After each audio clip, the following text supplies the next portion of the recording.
আল্লাহ বলে তাকায় দেখ, আমি আল্লাহ জানি তুই কোন দিন কোথায় কয়টা গুনাহ করো। আমি আল্লাহ দেখার পরও রাগ কইরা খানা বন্ধ করি নাই, পানি বন্ধ করি নাই। আমি আল্লাহ তোরে সম্মানের জায়গা থেকে তাড়ায়া দেই নাই, বরং আমি আল্লাহ ফজরের সময় ডাকছি, আয় আসসালাতু খায়রুম মিনান নাওম। আরে কত ঘুমাবি, ও হাজিরা দে, আল্লাহর ঘরে যায় সেজদা কর, জীবনের গুনাহ মাফ। ফজরে তোরে ডাকার পরও তুই আসো নাই, আমি আল্লাহ রাগ করি নাই। জোহরের সময় ডাকাইলাম, হাইয়া আলাস সালাহ, তোরে জোহরেও পাওয়া গেল না। আমি আল্লাহ জানি তুই তো কই আসো, আমি আল্লাহ তো দেখছি তুই কোথায় কি করো। জোহরের নামাজ না পইরা কোথায় যাও আমি দেখি, আমি আল্লাহ ছাড় দিলাম। আবার আসরে ডাকলাম, আয়, আসরের সময় তুই যাও নাই, আমি আল্লাহ জানি তুই কোথায় আসো, কিচ্ছু বলি নাই। মাগরিবে ডাকলাম, যা, মাগরিবের নামাজেও নাই। এশায় ডাকছি, বান্দা যা, এশার নামাজেও তুই যাও নাই। এইভাবে কইরা কইরা কত নামাজ ছাড়লি। এখন আমি আল্লাহ পাক কত তোরে মায়া করি। আমি আল্লাহ এখন নিজে প্রথম আসমানে আইসা হাজির। আমি আল্লাহ ডাকতেছি, ও এখন আসমান নীরব, জমিন ঘুমায়, গাছের পাখিরা ঘুমায়, নদীর মাছগুলো ঘুমায়, ঘরের তোর মা ঘুমায়, তোর বাবা ঘুমায়, তোর পরিবারের সবাই ঘুমায়। এখন যদি তুই গভীর একা একা উঠিয়া, আমি প্রথম আসমানে হাজির হয়ে গেলাম। এই গভীর রাত তুই ওযু বানাইয়া সেজদায় পড়ে যদি একবার কলিজা দিয়া মোহাব্বতের নজরে একবার যদি ডাক দাও, ইয়া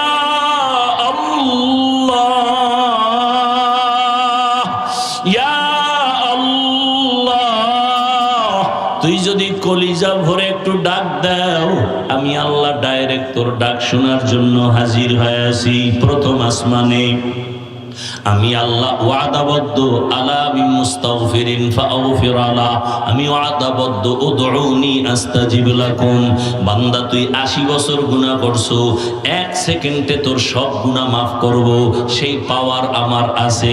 আমি আল্লাহ বারবার তওবার পথে ডাকি, বান্দা আয়, গুনাহ করিস না, কারণ আমি জানি জাহান্নামের 1 সেকেন্ডের আযাব সহ্য করতে পারবি না। আল্লাহ তাআলা বারবার ডাকার পরেও যারা আসো না, আল্লাহ পাক বারবার ডাকতেছেন, বান্দা আসো। হাসরের ময়দান কিন্তু আরো কঠিন হবে। রহমতের নবী আম্মা জান আয়েশা রাদিয়াল্লাহু আনহা, যে আম্মা জানের 6 বছর বয়সে রহমতের নবীর সাথে বিবাহ হয়েছে, বলবো না কষ্ট হইতেছে? আর অল্প টাইম। আম্মা জান আয়েশা রাদিয়াল্লাহু আনহার রাসূলের সাথে বিবাহ হলো কয় বছর বয়স? মাত্র 6 বছর। 9 বছর আম্মা জানের যখন বয়স, 9 বছর বয়সে আম্মা জান রাসূলের ঘরে চলে গেলেন। 18 বছর যখন বয়স হয়, আমার নবী দুনিয়ার থেকে বিদায় নিয়ে চলে গেলেন। আম্মা জানের বয়স তখন 18। একটু হিসাবটা বুঝলে বলেন, রহমতের নবী ঘরে আম্মা জানের দিন কাটলো কতদিন? 9 বছর। 6 বছরে বিবাহ, 9 বছরে নবীর ঘরে গেলেন, 18 বছরে রসুল বিদায় নিলেন। নবীর সাঙ্গ পাইলেন কত বছর? মাত্র 9 বছর। আর আম্মা জানের বয়স টোটাল কত এখন? 18। আমগো দেশের বোনদের তো 18তে বিয়াই হয় না। আবার এর মধ্যে আবার আগুন লাগায় দিছে, কয় না বাল্য বিবাহ চলবে না। মেয়েটাও বালেগা হয়ে গেছে, ছেলেও বালেগ, বিবাহ হবে। নবী বলে তাড়াতাড়ি দাও, কারণ গুনাহ করলে মা বাবার আযাব শুরু হবে। কিন্তু এখন কয় না, বিয়া হবে না তো কি হবে? কয় আকাম চলবে নি। কয় হ্যাঁ, আকাম চলবে। বিয়া চলবে না, বাল্য বিবাহ চলবে না, কিন্তু আকাম চলবে। আকাম কয় আকাম কেমনে? কয় বই বানাই দিছি, আকাম শিখাবো স্কুলের ক্লাসে ক্লাসে। তুই আকাম বোঝো না? তোরে আকাম শিখানোর জন্য আমরা বই ছাপায়া ক্লাসে দিব। কেমনে আকাম শিখাবে? কেমনে মেয়েরা বড় হয়? মেয়ে কেমনে এইভাবে আস্তে আস্তে বালেগা হয়? হুজুরেরা খালি কয় কেমনে, আর কয় না আমরা কেমনে বুঝাই দিব বইয়ের মধ্যে। বইয়ের মধ্যে বুঝাই দিবে কেমনে মেয়েরা বালেগা হয়, ছেলেরা কেমনে বালেগ হয়, এগুলো বুঝাই দিবে। এই হলাম শিক্ষা নীতি। আরে জুলাইয়ের আন্দোলন করছেন, স্বাধীন স্বাধীন বলে চিল্লান, কই ওই দিন থেকে তো আন্দোলন এখনো কমে নাই। যদি স্বাধীন হয়ে থাকে তাহলে আবার মানুষ মরে কেন, কেন আগুন লাগে, কেন এত আন্দোলন করে? শিক্ষকের আন্দোলন করে ঢাকায়, আবার শিক্ষিকার আন্দোলন করে কিও কয় গানের শিক্ষক দিতেছি, তঙ্গু মজার মজার গান শিখাবো। মজার মজার গান শিখানোর জন্য শিক্ষক নির্দিষ্ট করা হচ্ছে। আল্লাহর কোরআন স্কুলে পড়ানো হবে, এই কোন শিক্ষকের চিন্তাও নাই, কি খবর নাই। আল্লাহ হেদায়াত দান করুন। এইভাবে আন্দোলন চলতেছে রে ও আল্লাহর বান্দারা। আম্মা জান আয়েশা রাদিয়াল্লাহু আনহা 6 বছরে বিবাহ, 9 বছরে নবীর ঘরে, 18 বছরে নবী বিদায়। মাত্র 9 বছরে নবীর থেকে আম্মাজান কি দোয়া পাইছেন? আম্মাজান বলেন, আমি এই 9 বছরে 2000 হাদিসের হাফেজা হয়ে গেছি। কয় হাজার? আপনারা কয় হাজার পারেন? আপনাদের ঘরের আম্মাজানেরা কয় হাজার পারে? হ্যাঁ, বড় কঠিন কথা, বলবো না, ওদিকে যাব না। পর্দার আড়ালের আম্মা জানেরা, বোনেরা, শুধু কি তাই, ইতিহাস পড়েন। দুনিয়াতে কোরআনের তাফসীর করনেওয়ালাদের মধ্যে শ্রেষ্ঠ, পৃথিবীর প্রথম তাফসীর করনেওয়ালা আম্মা জান আয়েশা। এমন ইলম আল্লাহ দান করেছেন।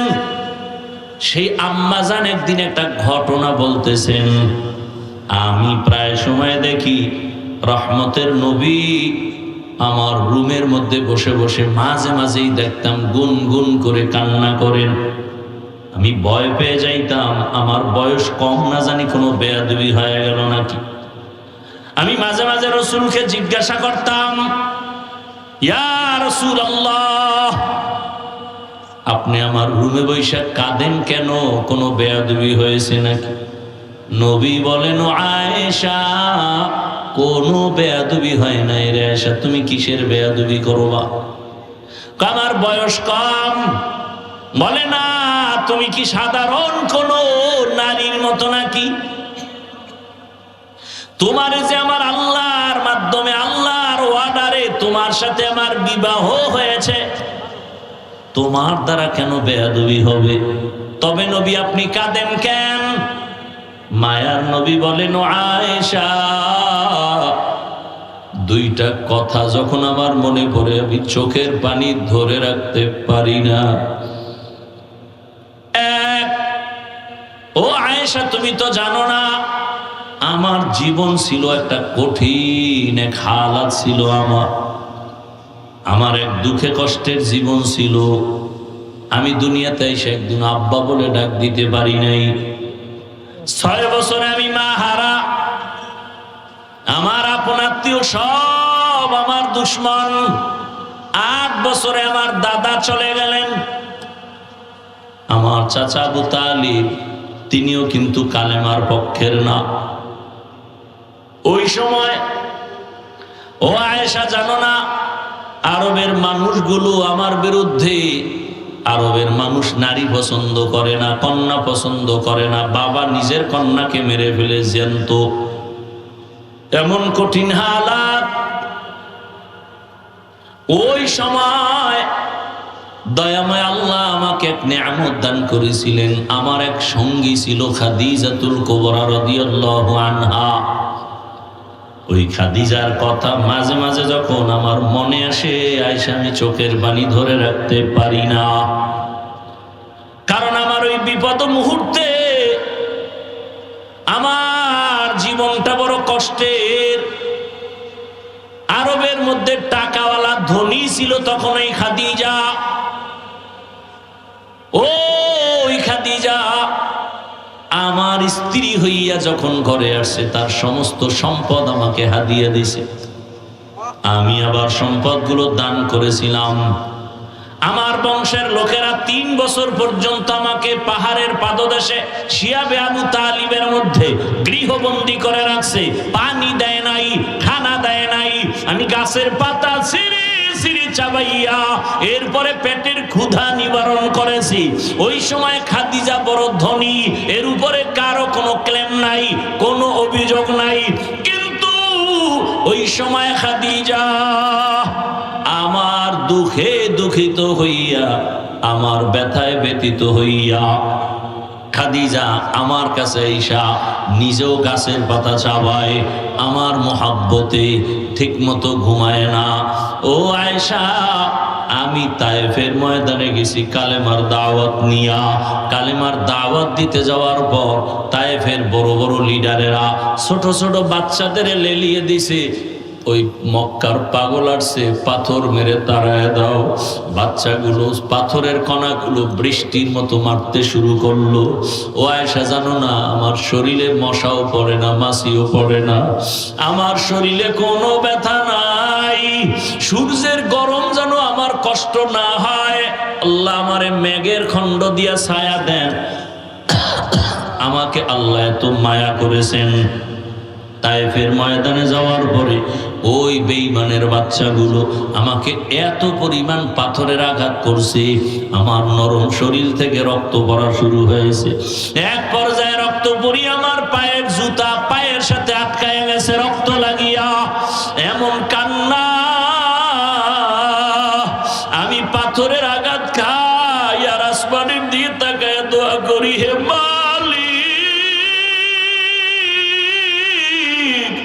তায়েফের জমিনে তুমি গজব দিও না। এক পর্যায়ে দেখি জিবরাইল হাজির। জিবরাইল এসে বলেন, ইয়া রাসূলুল্লাহ, আল্লাহ পাঠাইছেন, আপনার কান্না আমার আল্লাহও বরদাস্ত করতে পারেন না, আপনি এখন অর্ডার দেন তায়েফের জমিন উল্টায় সব মেরে ফেলি। আমি বললাম, না রে জিবরাইল, না, তায়েফের মানুষকে মারিও না, ওরা আমাকে চিনে না, ওরা জানে না আমি বড় ইয়তীম, আমি জীবনে বাবার আদর পাই নাই, মায়ের আদর থেকে বঞ্চিত। ওরা যদি চিনতো আমারে পাথর মারতো না, আমাকে আঘাত করতো না। ও আমার কলিজার বাবারা, যুবক বাবা, বৃদ্ধ বাবাজি, পর্দার আড়ালের মা বোনেরা, রহমতের নবীর এত গুণগান আপনারা জানেন, সেই নবীর এত কষ্ট শুধু দিন ইসলামের জন্য। আর আপনার আমার তো কোনো পরীক্ষা নাই, কোনো কষ্ট নাই। 5 ওয়াক্ত নামাজ পড়বো, কত শান্তি, ওযু বানায় চলবো, শরীরটা কত তাজা থাকবে। এরপরও আবার বুঝানো হয় বয়ানে, এরপরও নামাজের কাছেও যাই না। রহমতের নবী এত কষ্ট করলেন জীবনে। নবী বলেন, ও আয়েশা, আমার অন্তরে যখন খাদিজার কথা মনে পড়ে, আমি রাতের যত কঠিন রাতেও দাওয়াতের কাজ করে আসতাম, ঘরের দরজায় গিয়া আসসালামু আলাইকুম ইয়া আহলাল বাইত বলা মাত্র লাব্বাইক ওয়া সা'দাইকের আওয়াজ আসতো, দরজা খুলে যাইতো। আমি বলতাম, খাদিজা আপনি কি ঘুমান না? খাদিজা বলতেন, রহমতের নবী, আমি জানি আপনার মা নাই, আপনার বাবা নাই, আমি খাদিজা 2 স্বামী বিদায়ের পরে আপনার ঘরে আছি, একাধিক সন্তান আমার আগেই হয়েছে, তারপরে আপনার ঘরে আছি। আমি জানি আপনার মা যদি থাকতেন, আপনাকে বাহিরে রেখে মা ঘুমাইতে পারতেন না। আমি অপেক্ষায় থাকি রহমতের নবী আসবেন, দরজার কিনারায় দাঁড়ায় যদি নবী কষ্ট করেন, আমি খাদিজার জিন্দেগি বরবাদ হয়ে যাবে। অতএব আপনি যতক্ষণ আসবেন না, আমি খাদিজার দ্বারা অপেক্ষা করি, বিছানায় যাই না। এরে আয়েশা, খাদিজার কথা মনে পড়লে চোখের পানি পড়ে। আর একটা কথা যখন আমার মনে পড়ে, আমি চোখের পানি ধরে রাখতে পারি না। ইয়া রাসূলুল্লাহ, সেই কথা কি? বলে, আল্লাহ বারবার যেই ভয়টা দেখাইছেন, আল্লাহর আদালতের ভয়, হাসরের ময়দানের ভয়, ওই ভয়টা যখন আসে আমি চোখের পানি ধরে রাখতে পারি না। ওই হাসরের ময়দানটা কত ভয়ঙ্কর হবে, আল্লাহর আদালত কত ভয়ঙ্কর। হাসরের ময়দানে নারী পুরুষ সবাই উলঙ্গ দাঁড়াবে। সব আম্মাজান বলেন, এত উলঙ্গ সবাই যদি হয় লজ্জা করবে না? আল্লাহর নবী বলেন, ও আয়েশা, হাসরের ময়দানটা কত কঠিন হবে জানো?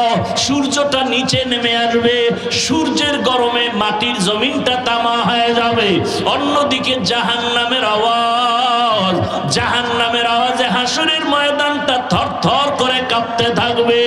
এমন অবস্থা, মানুষের মাথার মগজগুলো ভাতের মারের মতো ফুটবে। গুনাহগারদের এমন কষ্ট, কেউ কারো দিকে তাকানোর পর্যন্ত সময় হবে না। এমন অবস্থা হবে, আল্লাহ নিজে রাগ হয়ে যাবেন। রাগ হইয়া আল্লাহ একটা কুদরতি জবানে আওয়াজ দিবেন, রাগান্বিত আওয়াজ, লিমানিল মুলকুল ইয়াউম লিল্লাহিল ওয়াহিদিল কাহ্হার।